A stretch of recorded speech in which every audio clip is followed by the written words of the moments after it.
কালকে মুখ্যমন্ত্রী অন্নপূর্ণা যোজনা নিয়ে কিছু এক্সক্লুসিভ আপডেট দিয়েছে।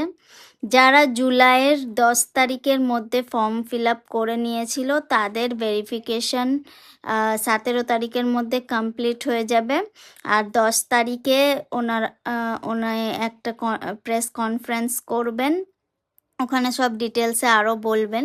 কিন্তু এইটাও বলেছে যে 17 তারিখ, আগস্ট মাসের 17 তারিখের তৃতীয় কিস্তি ঢুকে যাবে, যাদের জুলাইয়ের 10 তারিখের মধ্যে ফর্ম ফিল আপ হয়েছে।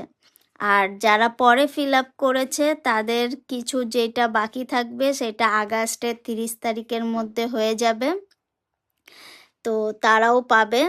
আর বলে দিয়েছে এর পরের মাস থেকে, মানে সেপ্টেম্বর মাস থেকে কন্টিনিউয়াসলি দ্বিতীয় সপ্তাহের মধ্যে প্রত্যেকটা মহিলার অ্যাকাউন্টে 3000 টাকা করে ঢুকে যাবে।